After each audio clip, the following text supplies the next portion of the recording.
Welcome to Shone's Thoughts, After Hours.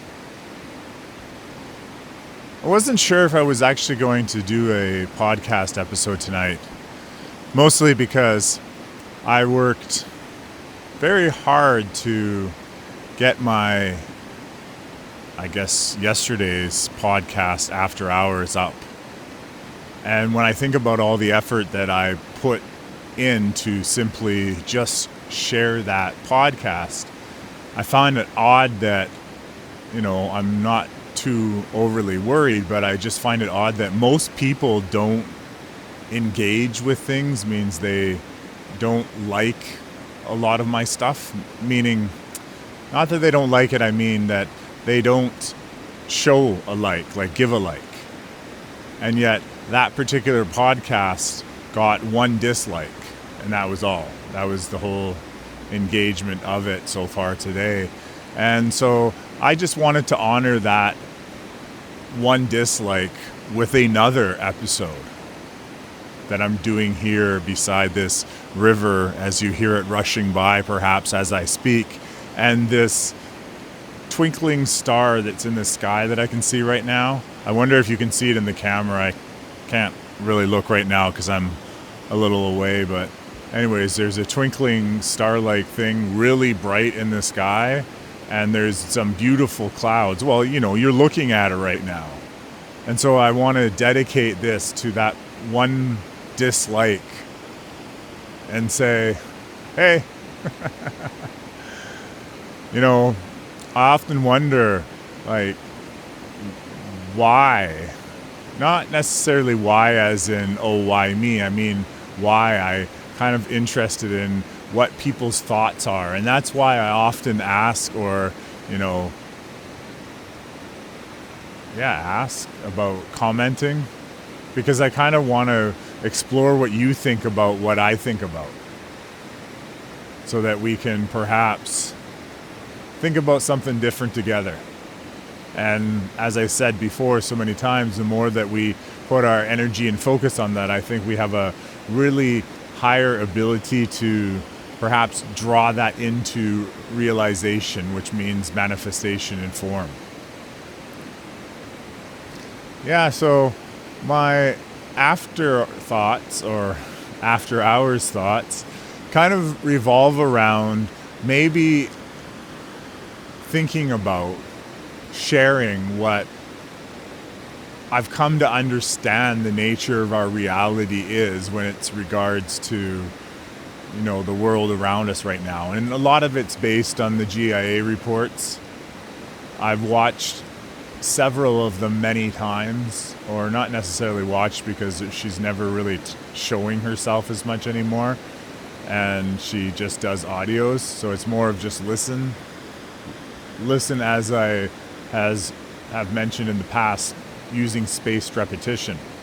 So repeating it in new units of time and getting a much better understanding with it. And so I thought I would share, what I've come to glean from sources like Kim and like Carrie and like Alobar. And, I kind of see the through lines of all of them.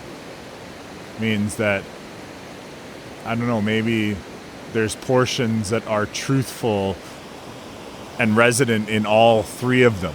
Perhaps there's some deviations, overlaps, or even differences in them.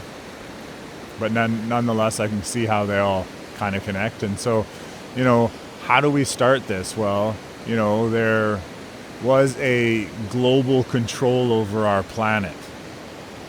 And this global control over our planet essentially had many layers down from where the top of the corporate ladder was all the way down to, the lowest of low jobs, the mayor. And that all levels of leadership, I mean, not leadership as in leading a team, but leadership as in those who ran the largest businesses and organizations all over the world, they all contributed to, a global elite structure. And as you went higher up in the rungs, more people would know more. However, information would still be controlled. So each level only knew what it knew, believing it was at or near the top of the structure. And so this comes all the way down from one larger force which controls so much, but yet even above that largest human look-alike, like down on our level, anything that's resembling a human,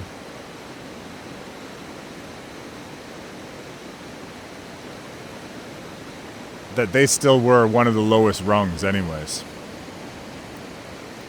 And so the other things that I collect up is that there has been an ongoing battle between good and evil, between artificial and biological, between God and, essentially Lucifer and all of the fallen angels that the Bible talks about. And there has been an ongoing war, and God has been slowly removing these beings and resetting things of how the world intentionally was supposed to be. And so as we, restore the life on our planet, well, no, not necessarily as that, but anyways. So as I was saying, there's a battle in between good and evil, and it's been ongoing for a very long time, but we're coming to the conclusion of it. And what the battle between good and evil means really is the battle between organic and inorganic. Inorganic playing both the roles of good and evil. False light and false darkness. Both played by darkness. And yet this is now coming to an end. And that's what we're seeing play out in the world. Like the craziness that we see in all of our mainstream media is simply due to, the lowest tier on the rung not really knowing how to do what they're supposed to be doing. And so the situation of the world, therefore, is falling into a lower state. And I get perhaps this is where maybe even Kim leads to Carrie. Meaning that I see the physical changes of the world being represented by Kim, but yet I see the more of the next step features connected to the teachings of Carrie. Carrie getting us ready for a major world event, a cataclysm of sorts, and essentially working to lessen the impact of those cataclysms, as opposed to what Kim has been doing is battling or working in harmony with other groups in order to battle and defend and essentially take control of all of the security functions with regards to the deep state and their powers and AIs and everything. Yeah. So I think that there's different parts that different people have been playing, and there's a lot of truth in a lot of this stuff perhaps. And, the challenge is, of course, is what if this stuff is true? What if, and perhaps this is something we can think about with regards of, just the possibility, but what if there was a world that we lived in that we didn't realize, that didn't have the governance, the automatic governments, which essentially may have been somewhat corrupted? What if we didn't have that governance? How are we going to ensure everything runs smoothly? See, all of the different people that I listen to, from Kim, Carrie, Kevin, Alobar, I would even say a degree Paul Selig's work. They are all essentially, maybe not so much Paul Selig's work, but the remainder of them. They talk about how we have been controlled by our governments for such a long time. And, we believe we have rights, but even as we look into the world around us, our idea of what those rights are seems to be somewhat skewed, seems to be a little bit uncertain at times, especially with what we see happening in the world now. And so I often wonder, what if this is the case, and we essentially, therefore, in order to survive going forward, to go into thriving, we have to collectively come together and start making different decisions that we hold ourselves accountable for. That we become the ones who are sitting behind the desk, maybe, but maybe not like that. Perhaps we can have a different structure where people collectively work. There's one possibility, for example, of having the people who all run a restaurant, have them all co-owners in that restaurant's success. If that's what they all want to do, is cook and have a restaurant, so they would all participate in all the different jobs together. And then therefore, that restaurant is now making food. And, we can all work around to having better hours as we shave away a lot of these potentially excess and wasteful administration fees and interests and, all of these banking fees and mortgages and tons of things that we think we need to pay for, but perhaps we don't. So when we don't necessarily have to pay as much for that stuff because we're not paying for all the people in the middle, that essentially means that we have more free time to do what truly matters for us. And so therefore we can participate perhaps considerably less in the, upkeep of your own community rather than in the upkeep of the country and, paying more taxes for something that doesn't necessarily do what it claims that it's doing. And you can really look around and see that it's not really doing what it's doing or what it says it's doing. I remember growing up and property taxes apparently included the garbage and, a way of life included having your milk delivered to your front door because it was that fresh from the farmer's place that you got it. See, that's what I remember as being, you could say free. And now we're, barely making it by with the prices of food as they are. See, I'm going off in so many tangents right now. I'm actually just staring at the video, which looks exceptionally beautiful. Like, it's at least really beautiful in the camera that I'm looking at it right now. Yeah, I don't know what speed or resolution. Yeah, if you're watching it in 4K. I don't even know if I'm recording in 4K right now. But anyways, it looks pretty remarkable. So yeah, going back to what people believe, or these groups that I believe, that I learn from. Of course, I believe some of the stuff, but, part of it is really seeing is believing. And believing is seeing. If that makes any sense. But when we are able to see something, it's much easier to believe. And so having to see something or believe something before seeing it, yeah, it's an interesting exercise.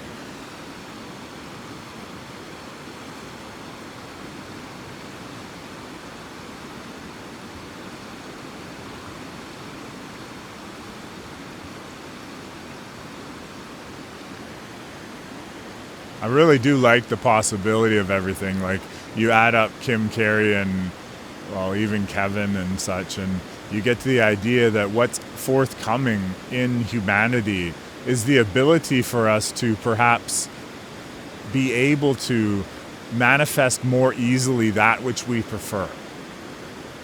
See, I often talk about the 79-21% split of good versus all the crap that happened in your life, meaning that it was programmed from the start that we would receive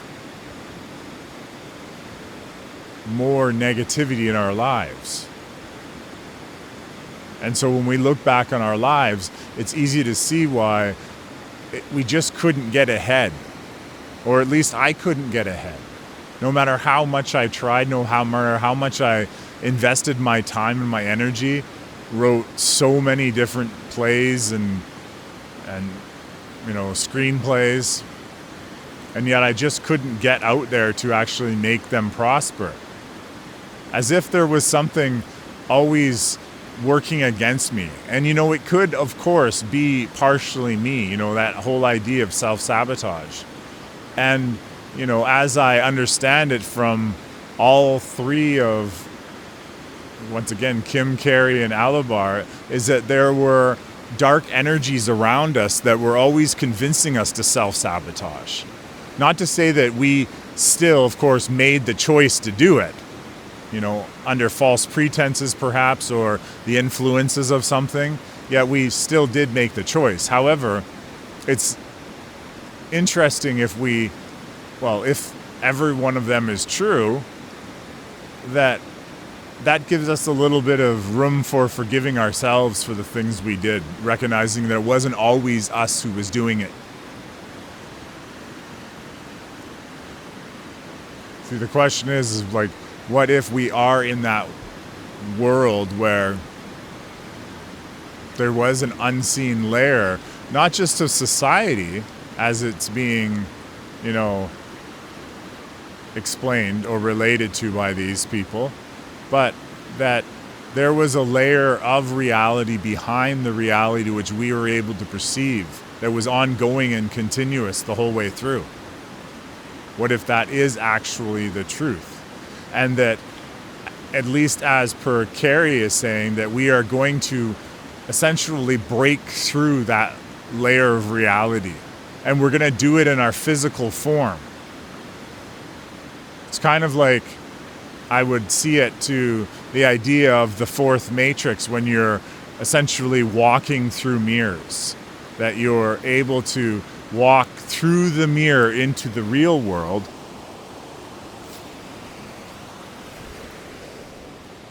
My fire went out by accident. That you're able to walk into the real world through that mirror.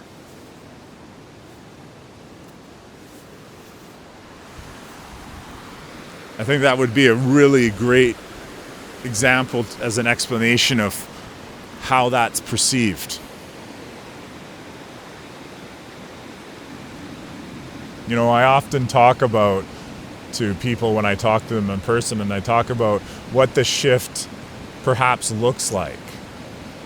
And I often think that it looks like changing the channel on those old style TVs. And even Carrie K's last video kind of gave me that image in my mind of just that. Because that, as she explained it, there are people, or not just there are people, I mean all people to varying degrees anchored the light here into Earth. And that through that anchoring, we are pulling in the alignment of perhaps a higher alignment of reality. Like we're pulling ourselves into that, anchoring enough light that comes in. And when I mean light, I mean God, in a sense. The love of God, perhaps, is a good way to look at that light that we're anchoring in. And then when we get out into nature, and maybe that's why I'm doing what I'm doing. We get out into nature and we start anchoring that light out here in nature as well. Yeah. You know, if I'm anchoring light for all these beautiful trees, that's amazing. Especially the ones that I'm anchoring the light at. Like, there's 2 trees that have fallen over and they can't get up. I know, bad joke, guys, I'm sorry. But they're still alive. The trees are still alive. Their roots are still partially into the riverbank. And yet there's all these other trees all out here right now with me. And they've been living in some really suffering conditions, honestly. The shoreline is being eroded by the amount of water in the river, and the actual grounds, you know, they had so much garbage, like broken glass. I can't even clean how much broken glass is there. And nails. I actually stepped on a nail today. It didn't pierce the skin. I quickly stepped off of it, although it kind of bothered me. But I picked up so many nails in this campsite here, and I swept the ground to get most of the glass out off the ground. And then I threw all of the stuff into a fire pit, so perhaps one day someone will come out and clean out the fire pit and take all the nails and stuff with them. Yeah. I did a lot of work here. But back to what I was saying is that it's been used for a camp, and so many people with axes have been axing the tree, and I was looking at it, it's like, ouch. So if I'm here to anchor the light for these trees, I'm definitely blessed to be out here in this forest.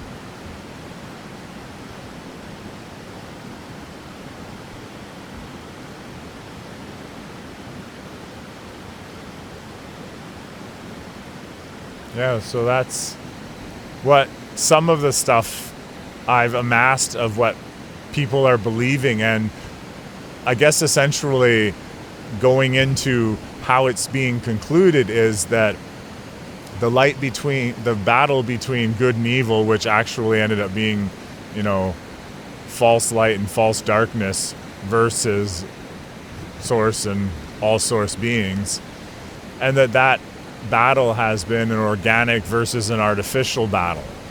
And yet a lot of the organics were even under the control of the artificial.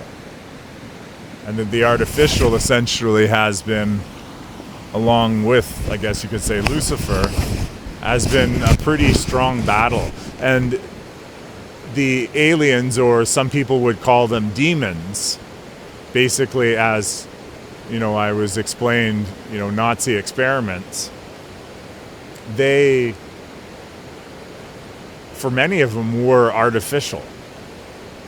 Digital avatars, perhaps, if that's a good way to look at it, with a consciousness.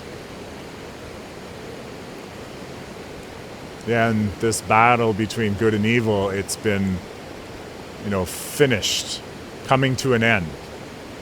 And that when that ending happens, and the artificial is no longer affecting us anymore, what does the world look like? What does the world look like when we no longer have the people to do the jobs that we just gave to someone else to do and allowed them to make crazy amounts of money, and we just justified it as okay, you know, I guess that works. You know, they're taking responsibility, so they should get paid a lot more. And at the same time, that structure no longer exists. And, well, of course we realize we have to do it, but what was that other part? I'm back to looking at the beautiful skyline in the camera.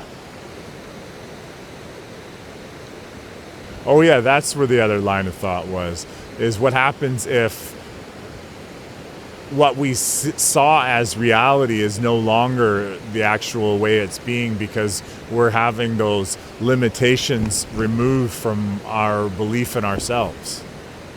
And so perhaps we can believe ourselves to be all more worthwhile of standing in our full light, meaning backing every belief that we have and no longer deviating from those beliefs? See, what if that ability to see reality and real truth essentially dissolves those, lesser of two evils concerns? Because no longer are we going to use any materials, for instance, that harm anyone. And so we'll just stop doing that because we decided. And what happens if we are able to see more because the limitations have been removed? So you add that together, and with, the old leadership or the old prison guards leaving the prison guarding club. Yeah. All right, well, that's some of what I've gathered is happening, and as I said, it's a mixture of several different sources, including, more on talking about Paul Selig's books, because I think that there's a lot of really good lessons in those books. So I think in the future, I'm going to start talking about Paul Selig's books and perhaps reading a little bit in it. So if you're interested in listening to that, then definitely comment. All right, you have a really good night, and hopefully I'll upload this in the morning.